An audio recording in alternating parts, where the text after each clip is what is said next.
Hi, I'm Bart Herbison, Executive Director of the Nashville Songwriters Association. And this week for the Tennessean and Tennessean.com, the story behind the song, Marc Beeson and Sonny Lemaire's When She Cries.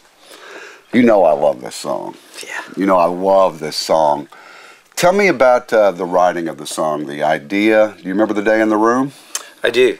And, you know, every song kind of has a different beginning. And it was the first time that Sonny and I had written.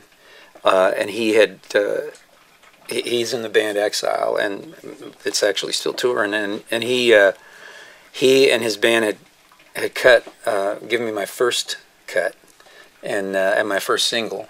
And so I met him in the studio, and we decided we would write. And he came down here to Nashville, and we went and had some lunch and talked. And I had a piece of melody that I'd been hanging on to for a long time, and I don't know why I hadn't shared it with anybody. But you know, Sonny, I mean, he's just the coolest guy. And I don't know. We got done with lunch and went over and I started playing this melody, and we don't remember who spit out this title, but I kind of played this chorus thing, and one of us said something like "When She Cries," and we just kind of knew how to write that right away. But don't you think the great songs, that's kind of how it happens? Yeah, it's interesting though. We didn't. It wasn't a plan, and nobody came in with that idea. And but when that was spit out, we knew exactly what that song was about, and you know.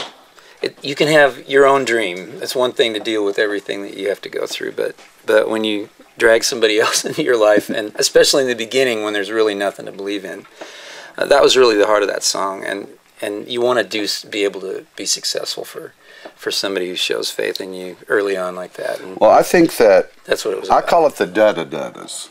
The da-da-da. Well, if you take a song, the melody to me, that lift in the chorus that I think is the part you came in with and you're talking about is so contagious. It's da-da-da. Oh, yeah. And if you do the da-da-da and it's contagious, you're probably on to something. But it's just... Now, you're writing this with the guy from Exile. Mm-hmm. You had to hope, and they're on fire at the time. You had to hope they'd record it.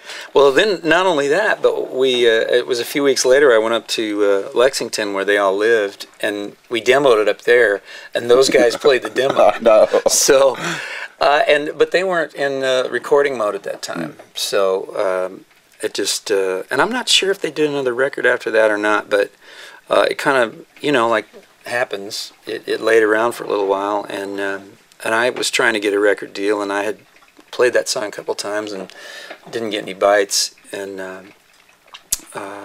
you know, it wasn't happening for me at that point as an artist, and I let songs go over to EMI and said, just let's see if we can get something going with these. And so next thing you know, Josh Leo heard it, and he really produced a great record on those guys. Well, now, but you got to be honest for a minute. When you hear that Restless Heart's going to record this song, Larry Stewart's one of the greatest vocalists in any genre of music ever. Oh, yeah. And just, he mesmerizes me to this day. Great but you singer. find out he's not going to sing it. Yeah. That had to kind of disappoint at first. Tell me about that, and tell me about actually hearing the record.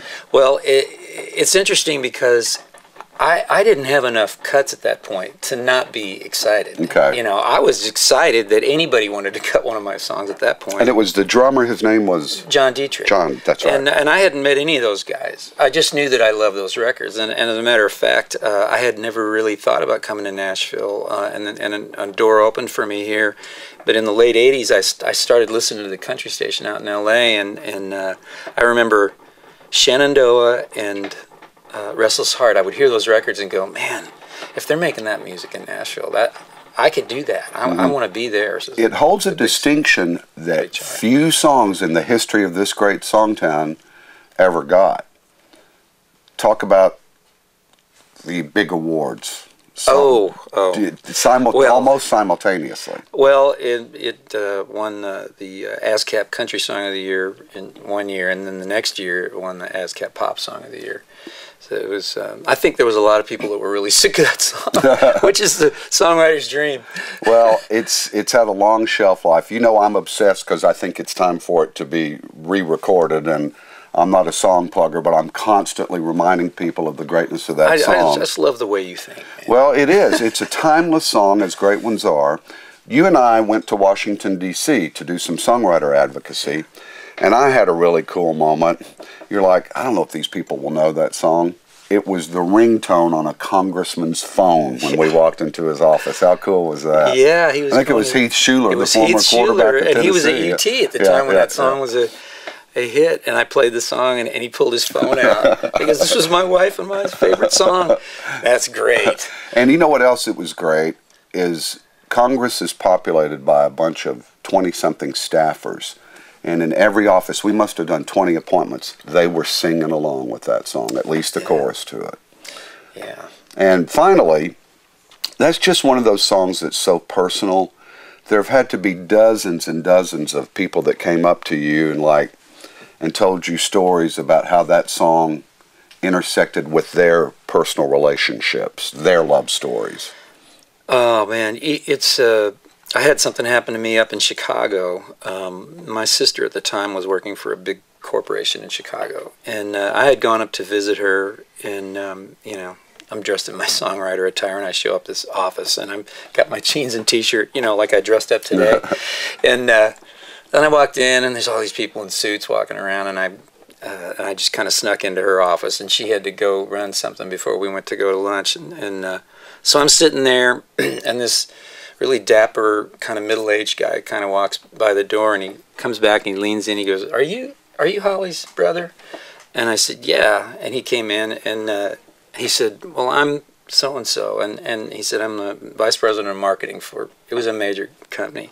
And he said, "Did you write that song, When She Cries?" I said, "Yeah." I mean, I was just shocked that he knew.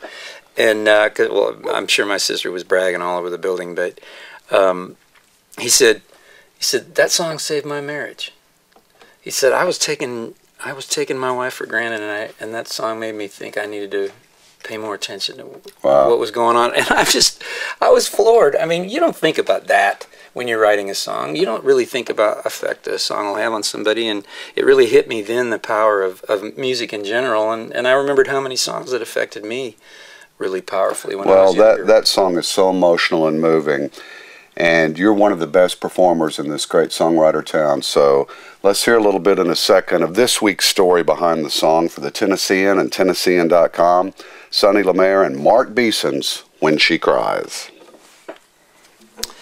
The road I have traveled on is paved with good intentions. It's littered with broken dreams that never quite came true. And all of my hopes were dying, and her love kept me trying.